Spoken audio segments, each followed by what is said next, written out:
Hello and welcome to Eye on South Asia. I'm Bhavna Vanan. And I'm Sanjeev Pandya. Every week we'll discuss the latest news, events, and happenings with South Asians in North America. All right, Sanjeev, guess who is the new president of India?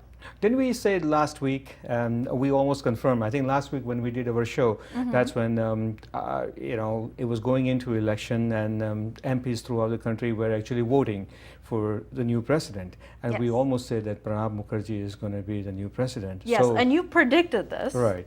So Pranab Mukherjee is now the 13th president of India. Exactly. And we have our 13th president. He got the majority vote. It was like a 70% vote, leaving his opponent Sangma away Right. very few votes. It was so- a landslide victory. Yeah, it was a landslide. And the Prime Minister and Congress Party, for the most part, all the parties are quite happy with the outcome. So Well, I think everyone's happy, and more than happy, I think they're optimistic because Pranab Mukherjee, 76-year-old, and I think he's been into politics for more than 4 decades. Close to 50 years he's been into politics, right? He's familiar with all this in and out of the politics. Now, Pranab Mukherjee being President of India and Manmohan Singh as Prime Minister of India, I think everyone is very hopeful that they will come up with some policies or some rules and regulations which will help economy and foreign direct investment that we talked about it. So yeah, hopefully all these different channels can now work together, like the Congress Party and the Prime Minister and now our new president, because he does come with so much experience, right? and influence that he has, among both parties, right? He's very likable person between both parties, whether it's a BJP or Congress. So now, he as a president will definitely make some difference. And I'm surprised that in the speech he said that he wants to erase the word poverty from India's dictionary. Yeah. He really wants to, issue some rules and then helps poor out in the country, so that way country can grow and prosper. Exactly. And as former finance minister, let's hope he can make that happen. That's right. All right, so let's move on to a story, something else that's happening in India that has been gaining a lot of attention on a national and world scale. There are ethnic riots going on in Assam. Right. And literally it's between two different groups, and one is the tribal groups, which is mainly the Bodo tribes Bodos, people, right. and with the Muslim settlers. So they have villages that are actually kind of crossing paths, and I believe there's an allegation that the tribes people kind of started this thing, and I believe 4 villagers were killed, Right. and they were accused of having killed those villagers, and the Muslim settlers were kind of retaliating, and so. Well, I think what I have, the information that I have gathered is the tribal group or Bodos killed Muslim politicians, 2 of them. And what's happening now is Muslim settlers, or you can say immigrants, are taking revenge to that situation. And in turn, Bodos have been really affected badly. About 200,000, or in terms of India, about 2 lakh Bodos have been misplaced because of these riots. And Yes. they are now refugees. They are living in the camps. And of course, Assam, state of Assam is situated by Bangladesh, Bhutan, China, and Myanmar. All these 4 countries are just around Assam, in the northeast of India. And it's a center of attention for these immigrants to come in from these different countries, and this has been a growing problem. Chief Minister of Assam is Tarun Gogai. Of course, he's from Congress Party, and the Congress is ruling in Assam for so many years. Tarun Gogai says that this is some kind of political move that some people are trying to unstable the government, or some people are just trying to cause problem in Assam. Yes. As of now, I think about 50 people have been died, according to reports released by the government. Many of them been missing because of this violence. Yeah, and But- several, as you said, of the villagers have been About 2 lakhs misplaced. of them, right? About Exactly. 200,000. That's a huge number. Yes, of and these they're going villagers. into neighboring villages and are, it's causing an overcrowding problem in the schools and all of those places and the government buildings as well. Sure. So these people are really hoping that the government will step in and something will be done about this issue. Well, speaking So- of government step in, I know PM Manmohan Singh is scheduled to visit Assam soon. It will happen in a couple of days that he will visit Assam, try to stabilize the situation. So let's see what happens. And many of Assamese now have gone into West Bengal for shelter. Yes. So it is a serious problem. Yeah, so we hope that the lives being lost will cease to happen Right. at this point, and the government would have to step in order for something drastic to happen. And it's in the 4 districts, I think, and not in the entire state, Assam. That's why Tarun Gogai, Chief Minister, said that Assam is not burning. And I like to say, yeah, sure, Assam is not burning. People of Assam are actually burning, but Assam Yeah. is not burning. And let's hope the situation comes to rest soon. Yes, hopefully so. And speaking of turmoil, we have more in the Middle East.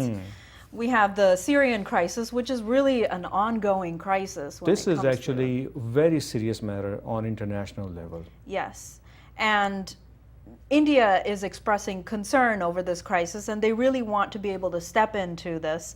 So they've called for a cessation of the violence, especially the military approach that's being taken in Syria to have any sort of change going on there. So India's voting in favor of the resolution in the UN General Assembly, and they want to bring about this, it's like a 6-point plan Right. that is by the Joint Special Envoy Kofi Annan. So Who actually visited Syria just a week and a half ago. yes, and India is concerned actually that this plan has been in place, but it hasn't been enforced properly by the parties involved. So they want to make sure that it's brought back in and enforced more strictly, so Sure. that peace can happen and they can, see an end to this violence. Sure. And the U.S. has been doing whatever that they can in order to bring peace in the country. Yes. But apparently, some of the politicians are missing. 1 or 2 politicians have been actually killed by rebels. Bashir Mohammed, the leader of Syria, is missing in action. He's in the country, but they don't know where he is. So there's a lot of uncertainty happening in Syria, and it is a matter Yes. of concern for everybody. Exactly. And at this point, the U.S. has been stepping in, and, it's like, it's not sure which path to take, because in the case of Libya, the U.S. almost had to side with the rebels. Right. So we're not sure that this is the same pattern that's happening in Syria. Well, in case of Libya and Egypt and Syria, I think I have a feeling that Syria will follow the same steps as Libya and Egypt followed. So eventually, if there are, leader of the country, which is Bashir, if Bashir is not coming forward, or he's nowhere to be found in a country, or he's not able to control the situation Yes. in his own country, This is the same thing that happened in Libya. we'll see what happens. But it's very indefinite. It's We very don't know what's gonna tragic happen. what's happening, and just to see one country after another like this falling apart, I think it's tragic, especially for the people there, having suffered by rebels, and there's a lot of violence in the situation. So And with this, India's involvement with the UN and follow that 6-point plan that you just mentioned, yes, let's hope it brings some kind of result. yeah, let's hope so. So let's get back to the U.S. We have Obama, and he is nominated 2 ambassadors to Afghanistan and Pakistan. Right. And these 2 countries are very key for the U.S. to keep their eye on at this point, because they have a delicate relationship with both of those countries. Right. with Afghanistan trying to pull out of the war by 2014, and with Pakistan, of course, the rising tensions that have been going on for the past several months, over the past year. Even I though should say, Secretary of State Hillary has apologized, right, for that. for that 24 Pakistani soldiers which Exactly. actually died in a NATO airstrike. Yes, which resulted in some positive developments where Pakistan actually agreed to open those supply lines again for NATO supplies to go into Afghanistan. So That's that right. seemed like a positive development, and Obama's kind of moving in that direction. And he's appointed 2 ambassadors. The Right. first is James Cunningham, and he will be the new ambassador to Afghanistan, and he's from the U.S. Embassy in Kabul. That's right. And Richard Olson as the ambassador to Pakistan, and he has served as U.S. ambassador to the United Arab Emirates in 2008 to 2012, as well as both of them have had involvement in the UN as well as NATO. Right. So they have a strong background. Hopefully they can these 2 anchor gentlemen will play the an relationship. important role in peace process, whether you call, or transition process, whatever it is. But let's hope that they do their job fairly well. Exactly. And on that note, just wanted to touch on how the Republican candidate for president is doing in the U.S. Right. So Mitt Romney, he is talking about foreign policy and how he's going to bring a stronger, foreign policy. And it's interesting because he has criticized Obama by saying he's betrayed national interests by putting out classified information about things such as the raid in Pakistan and stuff like that. But on the other hand, he doesn't have very much foreign travel. I was just going to say that, not even credentials. very much. He has almost none. Yes. He has 0 experience in the foreign travel and in the foreign policies. But of course, he wants to get into White House. He wants to win this election. So he has to come out with certain, foreign policies. Yes. But, Well, in the last election, we had Sarah Palin, who